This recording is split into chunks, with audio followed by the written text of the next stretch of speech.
السلام عليكم ورحمة الله وبركاته.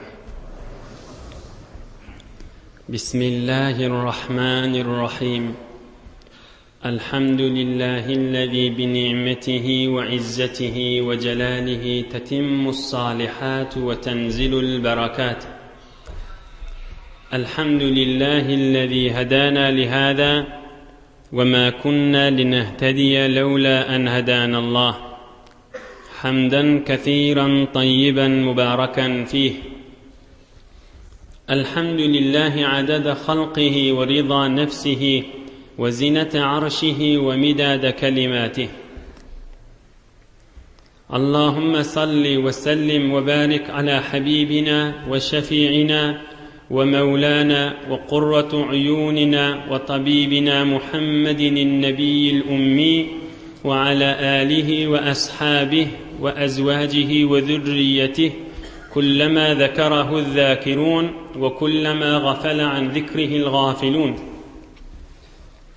اللهم وفقني لبيان ما يحتاج الحاضرون إليه وما يصلح أحوالهم. إلهي أنت مقصودنا ورضاك مطلوبنا، فأعطنا كلنا محبتك ومعرفتك. لا أسألكم عليه أجرا إن أجري إلا على رب العالمين. الله تبارك وتعالى hemmeňiziň taat ibadetleňizi, salih amallarňyzy Allah üçin oturşyklaňyz, dost-dostuň elinden tutmaňyz, lutfu keremi bilen kabul edipde hemmeňize ilgün içeriňiz, dost ýaryňyz, kavmy hyşyňyz, enataňyz, ogul gyzyňyz dünýä we ahir saadet gönenmek ýüze aklyk bersin inşallah.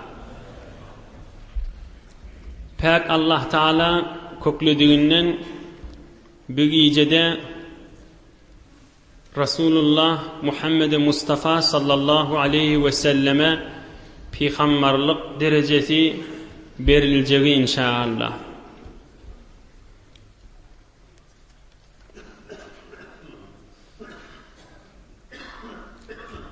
Selmet ibn Selame diyen sahabalan biri aydiye bir sahaba Medine-i Münevvereli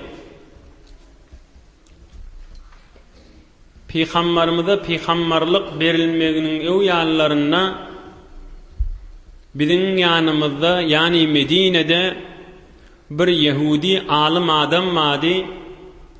Burun çykdy. Biz de owan adamsy üç otydyk, bizim üstümüze geldi diye.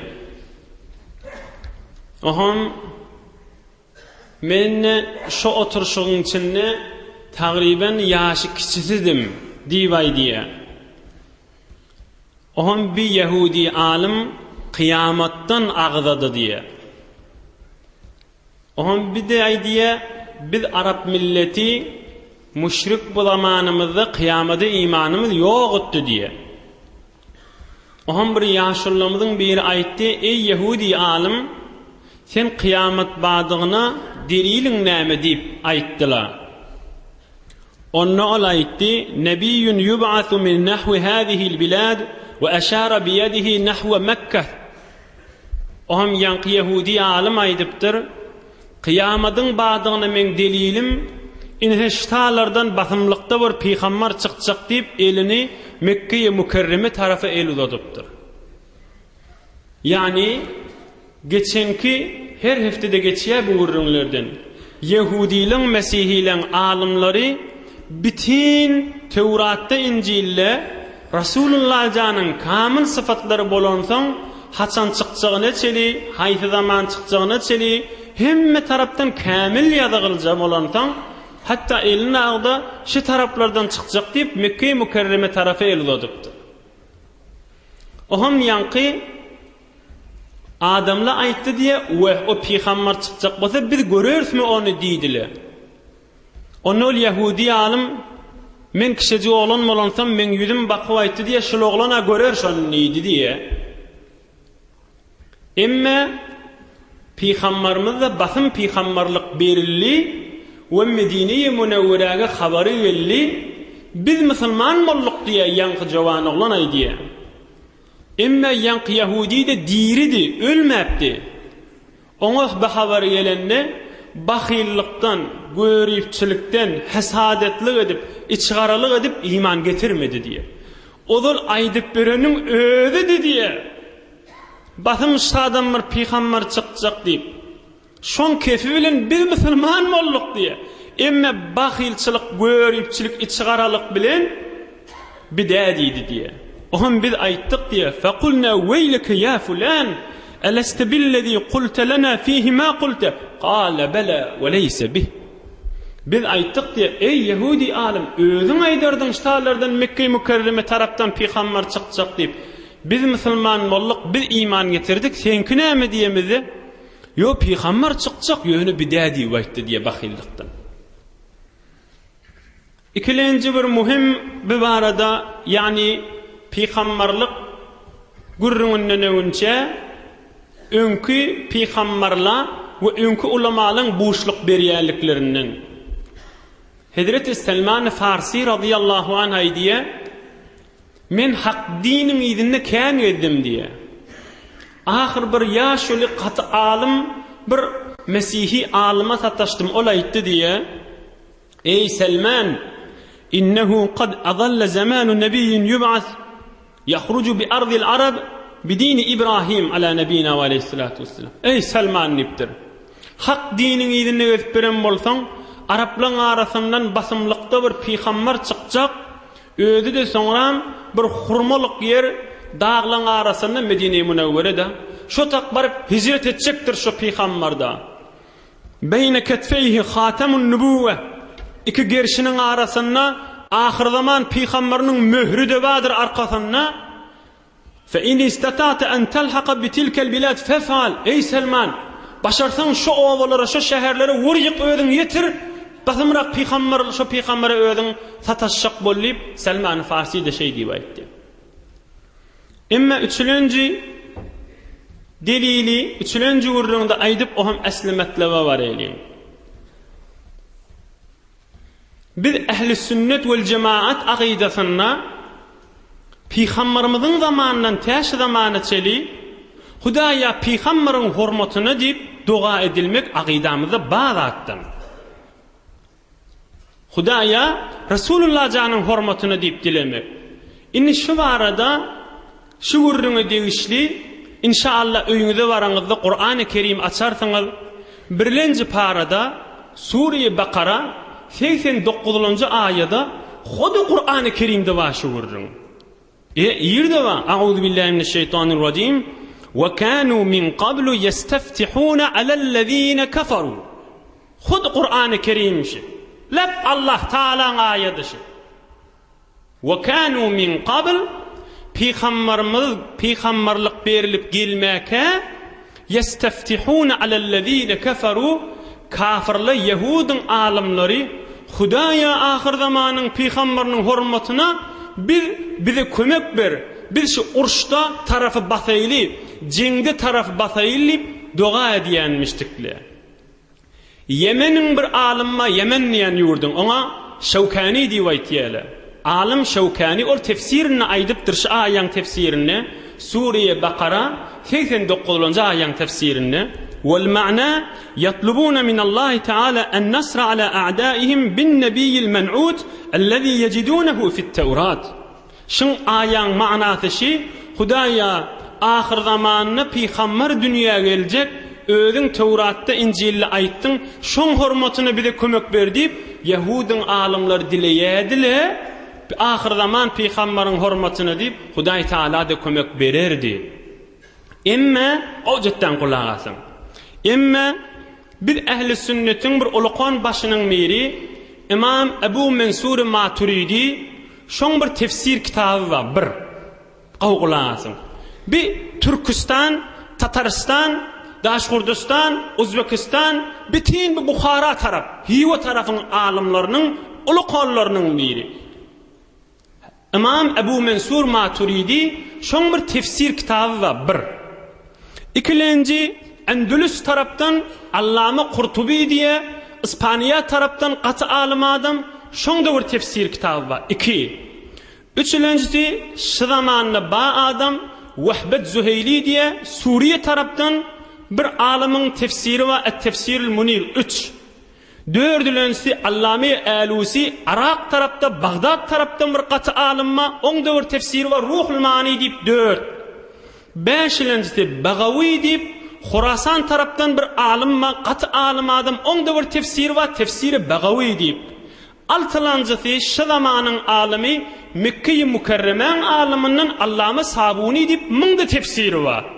Şu 6 tane alim her gaysi bir yurdun ulukon mennip duran dinin sütünü olup geçen adamı, biri Türkistan taraf, biri Khurasan, biri Irak'ın alimi, biri barıp İspanya Endülüs'ün alimi, biri de Mekke-i Mukarremen alimi. Şunun hemmeleri yankı ayan tefsirinde şuna ediptirler, kulağın asın. İnnehum kanu izeşteddel harbu kalu اللهم إنا نسألك بحق نبيك الذي وعدتنا أن تبعثه في آخر الزمان أن تنصرنا على أعدائنا فينصرون. Şu alimlerin hemmesi yankı ayet-i kerimenin tefsirini aydıptırlar. Yahudiler heyvur ulukan cenglerde horluk düşellerine dua etyenmiştikler. Hudaya ahir zaman peygamberin hurmatını bize kömek verdi. Hudaya ahir zaman peygamberin hurmatını bize kömek ver deyip dilerdiler. Huday da onlara kömek verirdi deyiptir. Ey cavan dostlar, ey mümin Müslüman doğallar, yankı okuyanım Allah Teala'nın kelamı. Bir de olukon bir kudret alimden tefsiri. Resulullah can dünya gelmeke, hadir dünya gelmeke dua edenlerine Huday yaş ahir zaman peygamberin hurmatını bize kömek ver deyip dileyenmiştikler. İnhe bir de Resulullah canın geleceğinin ulukon önkü ummatın ulamalarının yanındaki delil. Emme geleyin Resulullah canın gurruna. Peygamberimiz mübarek sallallahu aleyhi ve sellem 40 yaşı doldururlar. Ovan içindeki Mekke-i Mukarreme'deki bolyan akideleri halamani, butparastlik daşlara füykönüşüp durmanı halamani, yüreğine hut buhut bir halvet edeyin deyip düşüyor. Ohum Hazreti Hadice mun qoşşadını, iyi bir şeklatçadını tekmillapçık, qaimlapçık berip, eline verip, Resulullah canına qoşşadını alıp, barıp nur dağın üstüne bir Hira diyen bir kıvığın içinde oturup ibadet etiyen. Yönü lakin leyse beyne yedeyhi tariqun vazih yatmainnu ileyhi ve yardah. Necirek ibadet edeceğini bilmeyenmişti. Hadir peygamberlik verilmeyen ovan adamsının etiyen işine halana yönü necire bir Allah'ını ibadet edeceğini hadir bilmeyen. Ohum alem cihan ol dağın üstünde kıvığın içinde duru vezep dağları, yerleri, göğleri vezep güya şolun hemmesi Allah, Allah, Allah, Allah, Allah deyip duran yani. Hemmesi Allah Teala'nın azamatına secde edip duran yani. Yerwön hemmesi bir Hudayın bardığına iman getirip Huday Teala'nın azamatına secde edip yıkılışıp duran yani. Şizirdatları fikredip oturuyanmıştık. 3 güllep, 4 güllep, 5 güllep, 10 güllep, kâda az, şu kıvığın içinde giyeceğini bulup fikredip, alem cihanı halvet edip, yıkıcıya da bolyanmıştık. Oham yanına koşça tamam olanla, yine Hazreti Hadice'nin yanına, öz içerisinin yanına gelip çık, bir neçoğun bulup, yine koşçadan alıp, yine de Qari Hira'ga şirin gittiyenmiştik. Oham yine şu direk, Allah Teala'nın kudretine, yer göğün dağ hemmelerini fikredip, hemmesi Allah Teala'nın azamatına yıkılışıp secdesi duran yali, halvet etyenmiştik hulasa Qari Hira'da. Oham bir neçe vakt bana geçiye, bir neçe ulamalar etiye bir kil oluptur, bir neçe ulamalar etiye bir neçe ay oluptur. İsti'dadi yürüğü arassalanmağı önküden meter köfeliye. Bir ulukon amanat üstüne yüklenmege amadegi tapiye. İnsanın tarihinin hattını evaz edilmege isti'dat tapiye. İnsan anırdan geliye Hudayını tanıymanı, Hudayının dinini tanıymanı, Allah Ta'alan razi olacak yerini tanıymany gelýär. Emma şol hatty tarihin bir sefesini ütgedip inni demeylek te kıyamata çeli halis bir Allah Zülcelal'a ibadet ediyen insanlar döremeli. Halis Allah Teala ibadet edip bir Allah Teala'nın muhabbeti kalpte olup la ilahe illallah Muhammedur Resulullah ini görüwetiniz 1400 yıl üstünden geçip häzir güne çeli canlarını mallarını feda edip oğul inatalarını Allah Teala'nın rızayetinden çelim feda eder yanık insanlar döremeden çelim Resulullah'dan ol mesuliyet bir azim ulqan amanatı boyunna almağa amadigi tafip halbatta oturan. Aham 40 yaş dolmağı yakillanıp baryanmıştık. Yuvaş peygamberlik eseri, yuvaş peygamberlik berilecek dereceleri Resulullah canını görünüp başlaptır. Şon biri Resulullah sallallahu aleyhi ve sellem aydiye men bilyen diye şu mahalla tanıyan şol qari herang döwreginde bir neçe daşlı vadi men deňelerinden geçip barya qam assalamu aleyke ya Resulullah dip bana salam bererdiler diye. Hazreti Ali Murtaza radıyallahu anh aydiye geçen heftelerde geçenler Hazreti Ali'ni Resulullah'dan öz öyünne saklayanmıştık. Ebu Talib bir garip adam olansan Hazreti Ali oğlu ancak bol peygamberin öyünne yaşayanmıştık. O aydiye Hazreti Ali Murtaza radıyallahu anh men Resulullah'dan menen Mekke-i Mükerreme'nin döwründe geçipkäm femestaqbalahu cebelun ve la şecer illa ve huve yekul esselamu aleyke ya Resulallah. Resulullah cana dağ olsun, daş olsun salam bererdiler diye. Ine peygamberlik zamanı qoleylak geliyaka Resulullah cana amadigi olsun. Birime Cibril ferişten evvelin bar görünne parqıllap yarılıp götürülen durmur yani Allah Teala bir neçe amadigileri verip dağla daşla salam verip başlaptır. Peygamberlik berilmegi bitin 6 ay galanna Rabiul Awwal ayın içinde 12'sine düşenmeğin evvelin bar hak diş verip başlaya. Peygamberimizin evvelin peygamberliği diş bilen başlaya. Ruhaniyet, nuraniyet tamam diş bilen başla. Yani her zada akşam görse erti halis şon ödünü görüyor. Mesela dişini görüyor, daşla salam veriyor Resulullah canı. Erti o yolukta görüyor, daşla salam etti. Ya mesela peygamberlik berilecek günlerinde dişinde Cibril feriştani görüyor. Erti mesela huzuruna Cibril ferişte gelecek. Şol gören dişlerinin birini aydeli ulamalar Sahih-us Siret diyen kitapta gören dişlerinin birinin misalışı deyip getiriptir men hizmetine getireyim. Peygamberimiz sallallahu aleyhi ve sellem peygamberlik berilecek bolup geliyor kanni dişte görýän zatları huş bilen deňelýän. Bir gün Peygamberimiz sallallahu aleyhi ve sellem yatiqa dişinde 2 ferişte gelipdir. Biri baş ucuna, biri ayak ucuna gelip qontdur. Aham ayak ucundaki baş ucundaki aydıptır. Bir yatan peygambere idrib mesela hada ve mesela ummeti. Qulaqasın cavan dostlar, yaştaş dostlar, hacı dädeler, yaşlı yaş kişiler, müminler, musulmanlar, Resulullah canın görürüm. Feriştelerin biri aydıptır. Bir peygambere ve men ummetine bir mesele aydın deyip.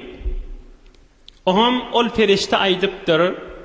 Men meseli ve men ummetinin inniki gelecek adamların meseli bir ulqan bir kerwen yani bir misafir kerwen bir daş yolu ötüyeli. Aham yolu çöl çömmek yerde bir sahrada bir misafirlan qoşunnaki zatlar tamam oluyor. Çayı, suyu, çörüğü. Aham anglip ve biz ştadi ölüp qalacaq o deyip bir tamasını üzüp oturuyalı. Şonna anırdan bir adam yalfırlap geliyor. Ay cemaat, men ştada bir yer tanıyan, yol tanıyan, şu evde bir ulqan bir bağ, bustan, miva, çeşme, bir avadan yer var.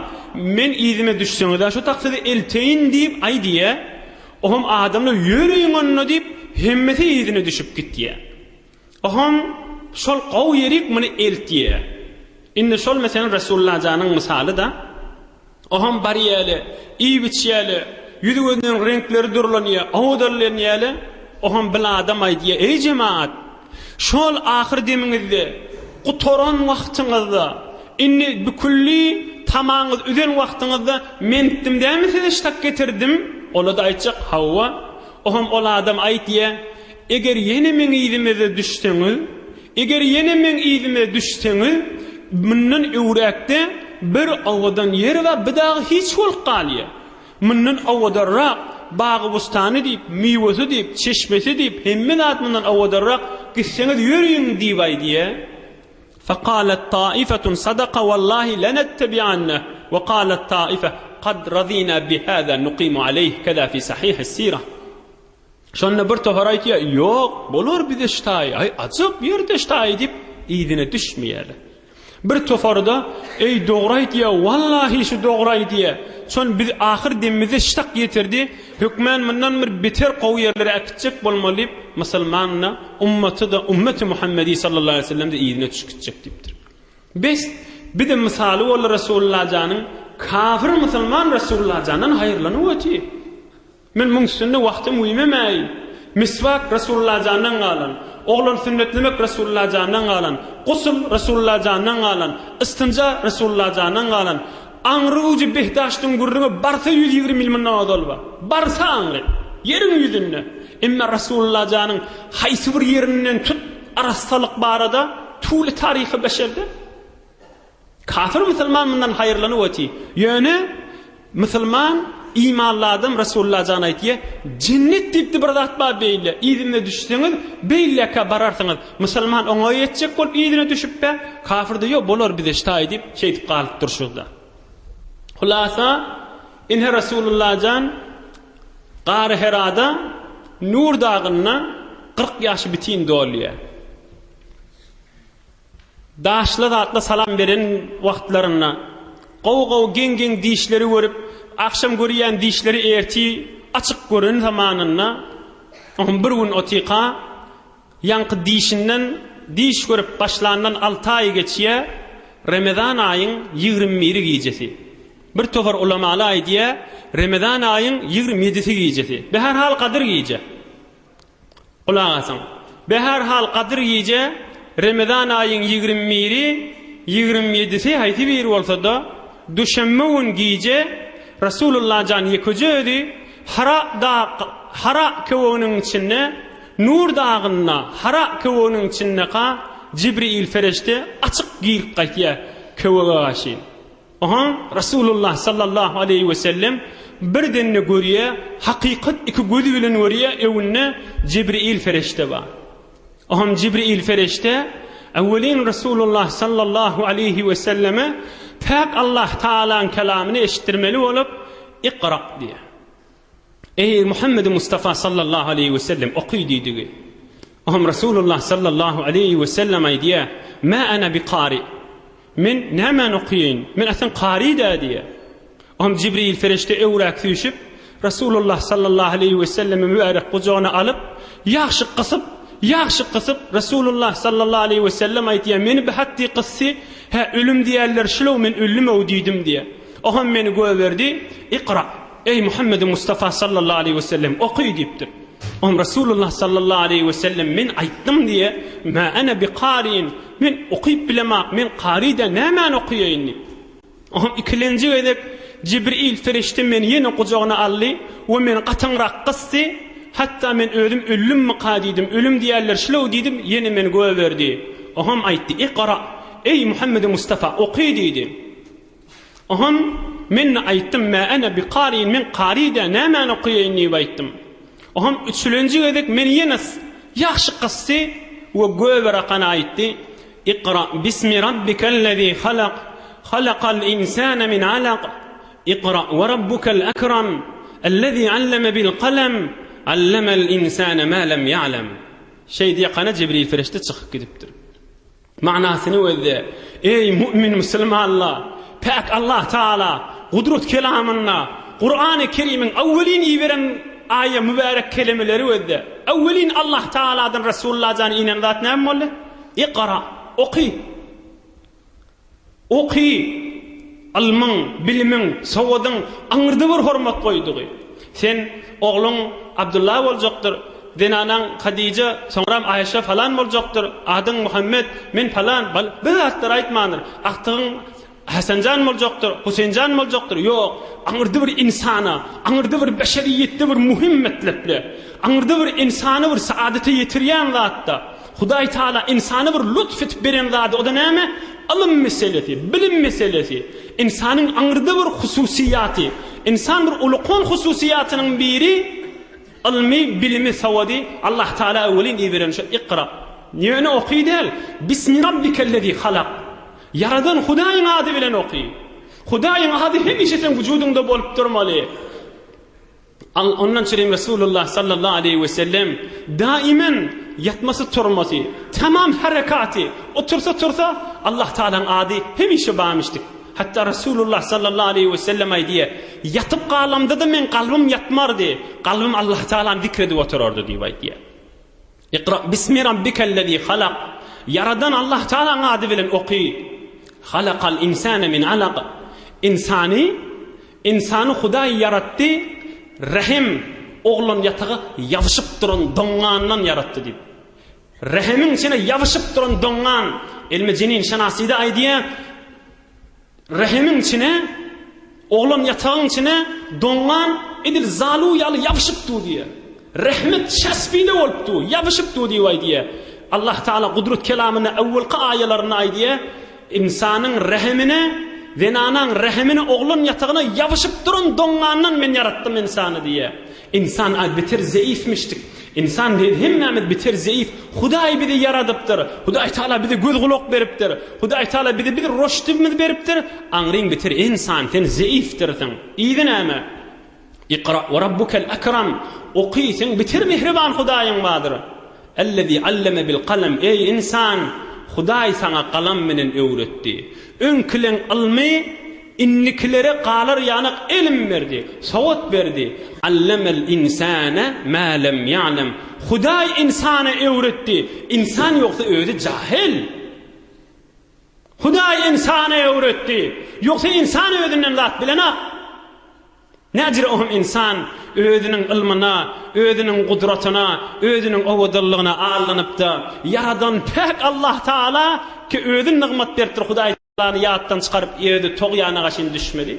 Bir her hal mun gurrüňiniň içine girmäli inşallah pek Allah bir wagt tefsirimizde kökler şonu gurrüňine eder. Hulasa Cibril ferişte Iqra bismi rabbikellezî halaq halaqal insana min alaq Iqra ve rabbukel akram ellezî alleme bil qalam qalam yazmak qalam allemel insana ma lem ya'lem dip çıkıp gitti.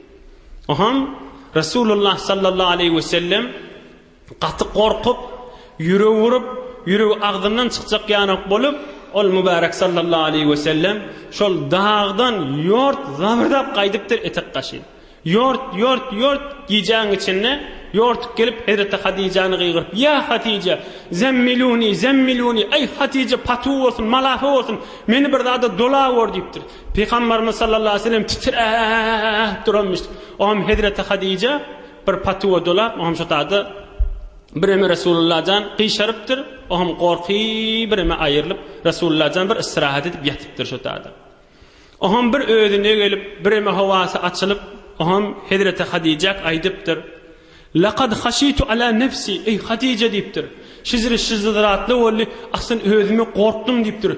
Ülerin qadimdir. Yani hazır Resulullah'dan özünün alam jahana peygamberlik iberliligine bitir mutmain bolana qadir. Bir zat badyny aňya ýöne insanlara irşad etmeliligini hazır aňana. Ohum ey Hatice korktum deyipdir. Özüme bir zat bolarmy qadidim deyipdir. Qawgulasyň bizlere ýerinden ders waýydylar. Hatice näme deyipdir? Enemiz Hatice radiyallahu anha. Kella wallah ma yukhzikallahu abada. Ey Muhammed beýdime deyipdir. Men Hudaýyň azamat bilen and içýän, Hudaý seni horetmez deyipdir.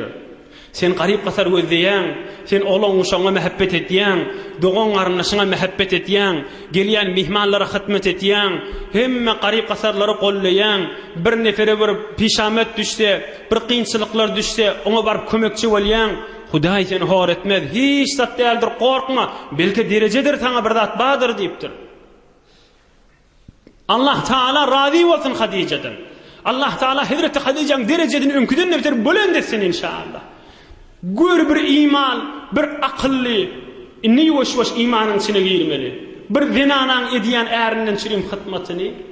Resulullah'dan titrep aldırap nemetçeğin bilmeni oka. Hadice'nin ona ol. Yok aram ol. Hiç zat yoktur. İnşallah Huday seni hor etmez. Ey Muhammed sen ümitme. Huday sen arkandır deyip ona aram eş berişini var. Aham yine de bana razı olmanı Hadice. Ey Muhammed deyiptir adam sana da yür deyiptir. Ağamın oğlunun yanına var eğiliktir. Kim? Varakat ibn Nevfel. Katı bir alim adammıştı. Katı bir bilimli. Radiyallahu anh. Ya şöyle iki gözle körmüştü. Aham Resulullah canın elinden tutuyup bile bariyele ağasının oğlunun yanına. Am Hazreti enemiz Hazreti Hadice radıyallahu anha aydiye. Ey Varaka, doğan oğlundan eşt Muhammed sallallahu aleyhi ve sellem bir gurrunu var diye. Varaka aydiye, ey doğanımın oğlu, ne mi gördün, ne mi eşittin, ne mi haber diye. Aham Peygamberimiz sallallahu aleyhi ve sellem aydiye, men kovakta tüydüm, şeyle gello, bir perişte geldi, manaşlar okuydu, eğinden çıkıp gitti diye. Aham Varaka aydiye, هذا الناموس الذي نزل على موسى على نبينا عليه الصلاة والسلام. من هو deyiptir. Ol gelen odol Musa peygambere inen perişte bula deyiptir. Yani ey Muhammed deyiptir. Hayp deyiptir. Vaqt bir dayav jawan oğlan bolsam deyiptir. Hayp seni ovan adamsı qovjak, seni Mekke'den çıkaracakla deyiptir. Yani şoňa çeli odol alim adam bolansan kitaplarda bağ bolansan aydyptir da. Ewa mukhrijiyahum Aham Resulullah canı deyiptir, ovan adamsa men qovjakmış Mekke'den deyiptir. Hawa deyiptir. Sen yana her bir peygamberlik berilen adama ovan adamsa kene da bert deyiptir. Ovan adamsa onu qovdu deyiptir. Düşman molyala dehlap deyiptir. Hayp men ne bir jawan bolsam, hayp şu wagt hi bolman ba bolsam bir sana arqa olayn. Bir sana bir arqa olayn deyip ol Hazreti Varaka da şey deyiptir. Aham ol Varaka basım dünyadan geçiptir. Sonran bir vaqt Resulullah candan soralıptır da ya Resulullah şu Varaka näme derejeye yetdi dip. Peygamberimiz aydyptır. Absartuhu fi butnanil cenneh ve aleyhis sundus radiyallahu anh. Varqatı men behiştin ortasında gördüm. Behiştin egin behişti adamlan cenneti adamlan egin maşın gelip içinde badı diptir. Hulasa ol imanlı dünyadan geçip cenneti adamlardan bolupdyr. İnne bir ders almalı atlamalı va hawsala bilen qulağa seyleyin. Çon bir ulaqan mesele hem jamiamizde degişlürünme hem erhileylen bir ders almalı atlary inşallah neçe muhtasarra xidmatyny da getirer. Awwalana ýa aýtdyk Peygamberimiz diş görüp başlapdyr dedik. Ahun näde men diş görýän erti burjak zatlar dol görüp otin. Şiýagda ile ba Peygamberimiz muň jogabyny aýdypdyr.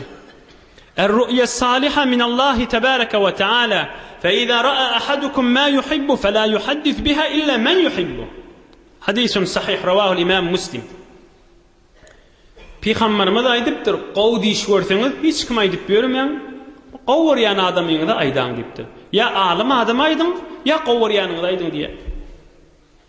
Tamam boldy. Qow diş adamyň allanmagyna sebep bolmaly däldir. Aya Resulullah'dan qawdi iş gördüm deyip yatıptırmı? Qawdi iş gördüm deyip gurrun takıptırmı? Aya qawdi iş gördüm deyip amalın kesiptirmi? Qawdi iş gördüm deyip ibadatına zarar veriptirmi? Resulullah'dan bir musulmanlyň ulgusu ki eger şulay diýen gurrunda va imanly aýallar bolan arasynda mene namazym okuymasam da mene kan ibadata çörmüşmesem de Hudaý men qaw berýär. Näme dip? Men qawdi işleri görýän onu da diýilýän gurrunma Mını açık bilen, mını şeytan yönü tofatıp geçip. Ona diş diýilýän nädir? Ona hiyalati diýilýändir. Ol rüýa däldir ha. Ona şeytan yönü hiyalati köködip, onu öýdüni aýlap beren, men bir bardy gurrunysym, men gurrundan çykmaly boljak. Yani sadece gurrun aýdyp bereň, diş diýdigi Hudaýlyk diş insany ya günahynyň tawba etmegine sebep bolar, ya ünküden mitir arasy gezmegine teşvik bolar. İki ýoly bar. Ondan daşgary diş bolsa, diş däldir ol. Açık bilim Mümin musulman dogolla, imanly ayal dogolla. Mundan başga, yo men namaz okuymasam da gaw diýişler görýänlite, ol adam şeytana top bolup berendir. Resulullah jandan der taleylim. Biz ol ulgumy da ahim. Diş görüp de hiç ibadatına derer vermedi. Bula teslah kılıp dersimiz. İkincisi, imanly jawan dostlar, özüme de aýdýan. İmanly jawan ayal dogolla. Şu mahal şoňky deslapky bir Resulullah janyň gynçylygyndan görüň etdik. Inni ewde görüňleri bar, inni keftelerde pek Allah köklete. Resulullah jan näme gynçylyklary görmändir. Birje şoňky gynçylygynyň öýdi. Ol haybatly Jibril ferişteni gözü bilen görüp, Jibril ferişte onu ýaxşy gysyp, ölüm diýeni göwe berip, nädär bir Resulullah jan gynçylyk çekipdir. Nämeden çüreyim? Bir insanla Allah'ımızı tanıyar yana, dinimizi tanıyar yana, Hudaýyň rızaýatyny tapyp dünya ahiretimiz abat bolar yana. Ondan soňra da korkup, titrep, ýörtüp barıp dağın üstünden gelip duruşy şuňa öňe boljak. Hazreti Aýşe radıyallahu anha näme diýe enemiz? Men Resulullah jany görerdim diye, ey jawan dostlar. Men Resulullah jany görerdim diye soňralarda da ılgyp duran fawqawada titreşip duran hawamyzda wahy gelerdi Resulullah jana. Resulullah janyň maňraýyndan der akardy diýdi şoň agyrlygyna. Titreşip fawqawada Resulullah jana wahy gelende sallallahu aleyhi ve sellem Qur'an ýene wahy ýene maňraýyndan der akardy diýe Resulullah jana. Beýle bir agyrdy diýe. Hulasa Resulullah janyň faqat şu kynçylygyny öýdi boljak. Bizden çürem şu kynçylyklar çekipdir. Biz azajyk Hudaý Taala yaradan pek Allah Zül Celal'ın rızaýatyny tapmadan çürem. Hudaý Taala ey imanly bennem, men razyçylygyny tapjak bolsaň, şol haram gözlemelerde gözleme diýip duka. Faqat şuň ewne geçmejek bolsak, beter bir awreçilik bolmazmy? Jan nosla. Fakat şizal kıyınçılığı geçirmeyecek bolsak. Resulullah jan bizim gözümüzün nuru, başımızın tacı, malımız, mülkümüz, enatamız, oğul gıydımız hedası olsun Resulullah janın. On kıyınçılık çekellerini ders almalı bu görüründen. Hazır hiçbir kıyınçılığa aydılana, Cibril ferişten kızık göver şu olacak. Bir yeköydü, bir kıvağın içinde, bir dağın kıvağının içinde, bir giyeceğin içinde. Bir anacık, bir filmler, mahvaran içindeki zatla, bir şucaz gözlemäge, şonu söndürmäge elimiz barmajak bolsa, şucaz şehvet nefsimizin öwüne geçmejek bolsak, gaty bir gerçekler şermendigi utançlyk bolar, imanly dogolla. Mümin, musulman, jawan, ayal dogolla. Kulağımız, gözümüz, dilimiz, el ayağımızdan çüreyim, haberdar olayım. Men bu barada wagtymyz geçirmäýin ýöne dersimiz alyp geçeýdi. Ol Resulullah jan horluklar, kynçylyklar çekip geçipdir. Nämeden çüreyim? Bize din geçirir yani. Yani Hudaýyň hoş bolýan yerini, o Hudaý Taalaň gahary gelýän yerlerini bir insanly bilerler ýaly.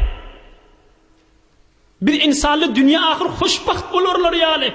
Bolar ýaly. Resulullah jana mehabbetimiz bolsun, ol şu kynçylyklary çekipdir. Biz anajyk bir nefsimizde hay diýjek bolýan, dünýä ahiretimiz abat bolar. Üçüncü ders almaly zadymy erkek erlen, zowçlan ders almaly zady. Dördüncü dersi zenanylan erleriniň beraberine ders almaly zady. Ey Resulullah janyň zendigisine ödüne müňler çygdyk fedam bolsun. Hazreti Hadice Resulullah'dan aňyrdan ýortup gelende näme diýdi? Hazreti Hadice "Ýok, gorkma. Sen bir mehriban adam. Sen içeriňe bir muhabbet etýän adam. Sen bir dogan garyndaşa ýakşylyk etýän adam." Awwelin aýdan kefişdi. Yani Resulullah'dan öz içerisine çyndan muhabbetlimişdik. Öz hanawadasyna muhabbetlimişdik. Hazreti Hadice awwel aýdan kefişdi. "Ýok, sen ozal ferişteli sana kölge bererdi. O da dırağlamandır. Evvel ahlakına agdaptır. Evvel ahlakına agdaptır. Sen bir mehriban adam. Sen bir hemme kişi gözleyen adam. İçeriğine doğan garyndaşyna muhabbetli adam diptir." Bir erlen vazifeti içerlemede mehabbetli olmaktır. Emma iyidini gör. Hazreti Hadice'nin gurrunu öde. Adamsı vardı näme diye? Ol uluqan aldırap duqabr. Qatı bir kömekçi gerek bolup duqa. Ey, korkma, zat değildir. Hudaý seni biýabir etmer. Bu uluqan derecedir, başga zat değildir dipdir. Ohm ulamalar aýdýar, şu Hazreti Hadice ta kıyametçeli tamam Müslümanlaryň zinanalaryndan çyryň ders dipdir. Adam seni dine teşvik etmeden çyryň. Bername, klas, tefsir, wagz, Kur'an-ı Kerim, ahkam bernamalaryndan çyryň. Meselen wagty ýokda. Hop, zinanasy näme diýer imanly zinana? Bazaryň wagtyndan bir sagydyn kim? Dünýäň bernamasyndan bir sagydyn kim? Dünýäň bernamasyndan kim? Tükanyňdan bir sagat önçek bagly. Hop, maňa şo wagtyň ber. Emma maňa wagtyň berjek bolup ol bernameye diniň tätil etme. Şumal bir neçe müşkille erhiliň arasynda hop zinana aýdýa, dogry aýdýa. Men adamym heftede bir uncumga meselen tätil bolýar. Ya ertiden ta akşama çeli tükane ediýär, akşam bir sagat öýe gelýär. O taýda men ýanymda bolmajak bolup dini bernamlara gitjek bolsa, hop zinanaň ýanynda bir er haçan bolmaly? Ajyp sual. Hudaý üçin aýdýan, tükany bir sagat önçek baglasyn ogluň şoňyň ýanyna bolsun. Ogluň şoňyň ýanynda bir sagat bolsun, oňam dini bernamasyna barsyn. Ol dünýämizden hiç zat kim meni ogluň şoňynda berjek dip näme dip dini bernamamyzdan kim meli? 12 saat, 13 saat ertiden ta akşama çeli dünýäň bernamasyndan kemmejek bolsak. Yok bir saat hepside bir gedek ya 2 saat, 3 saat akşamlarına ders alyat.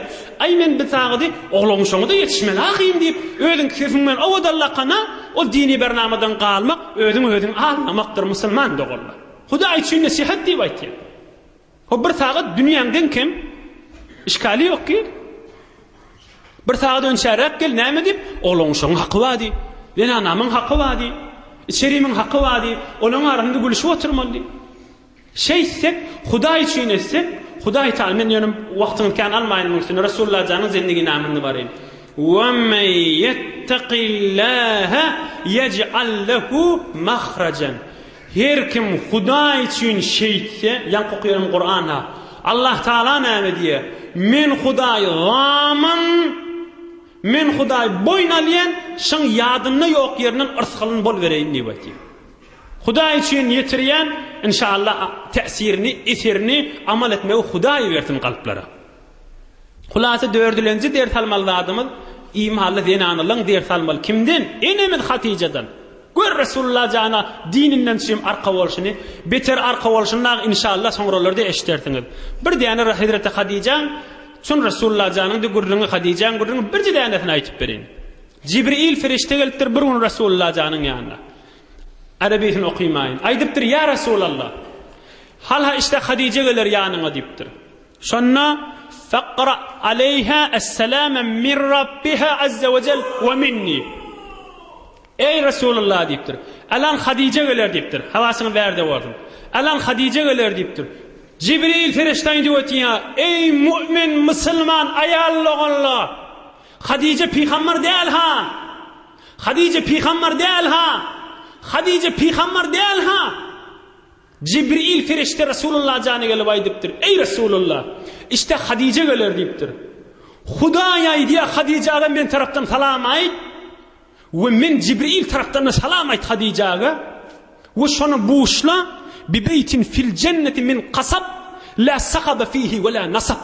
Şol Hadice enemiz Hadice'ni buşla cennetde bir öy lü'lü'den elmasdan qalmagally ýok, zähmetli ýok, bir arameşli bir öy beşte buşlaşan şu mahallanyp Jibril ferişte gelip aýtdyr. Hadisin sahih. Bir de Hazreti enemiz Hadice radıyallahu anha Allah Taala enemizin derejesini öňküden öter bilendirsin inşallah. Beýle Resulullah jany arka bolup geçipdir. Geleýin Resulullah janyň mübarek gurrungyna. Hulasa Resulullah janyň Iqra bismi rabbikellezî halak 5 ayet ýyny bu gurrun galdy. Resulullah jany patwa dolady Hazreti Hadice bir korkusy aýryldy. Indi bir neçe gün geçti, Resulullah janyň wujudundan korku aýrylypdyr. Yöne yine şu Cibril ferişteni göresi gelýän bolmaly. Hem korku ayrılıp yöne hem göresi gelýän bolmaly. Hem korkuya hem göresi gelýär. Aham Resulullah sallallahu aleyhi ve sellem aýtdy, bir gün ýörüp barýadym, ýokardan bir ses eşitdim diye. Görsem göýüňde şol hara da garyň içinde, hara köwüň içinde ferişte görsem asmandan bärik gelýär. Yine korkup ýortup gelip zemmiluni ey Hatice men patwa dolu. Hatice men patwa dolu dip ene men Hatice de on patwa dola. Resulullah sallallahu aleyhi ve sellem patwa dolanypdyr. Aham Cibril ferişte inni gelipdir. Inni näme etmeli? İkilinci injek aya. Cibril ferişte gelip aýdypdyr. Bismillahirrahmanirrahim. Ya eyyuhel muddessir kum fe'enzir ve rabbeke fekebbir ve thiyabeke fatahhir ve rujze fehcur ve la temnun testeksir ve li rabbike fasbir. Mana ayda kana yene gitipdir. Manasy näme? Ya eyyuhel muddessir. Ey patwa malafat dolanyp ýatan Resulullah. Ne kadar mihribanlyk bilen aýdypdyr. Ey patwa dolanyp, malafat dolanyp ýatan Resulullah. Kum, yatmaly wagt geçdindi. Indi turunni. Indi sen alam jahan ferwedişipdi. Bütün mahlukat ferwedişipdi. Alam jahan garaňkylykda ýaty. Fe'enzir, insanlar kıyamattan gorkul. Hudaýyň qaharyndan gorkul. İnsanları huşyar et. İnsanların Hudaý ýadyna sal. İnsanları Hudaýyň tanıt. Kum, yatma tur. Ey haybatly buyruk näme? Hudaý Taala ikilinji gedek Resulullah jana buyuran zatlaryny gözden inen zady. Ya eyyuhel muddessir. Hudaý gijewin için tekrar edip otursaklar. Gowgulagasyn. Ey patwa dolanyp ýatan Resulullah. Kum, tur.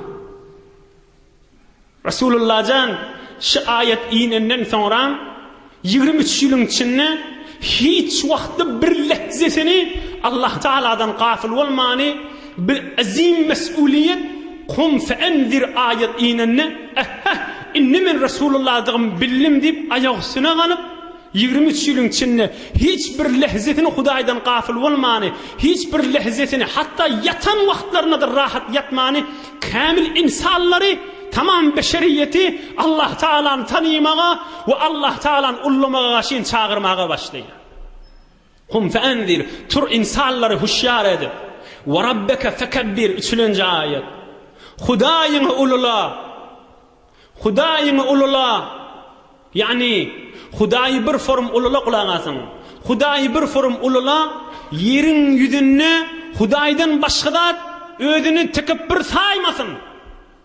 Bir padişah, bir han, bir kethuda, bir alim we her kimki bolsun, özüni azamet bam qadimetin. Azamet bir Allah Zül Celal'le bolsun.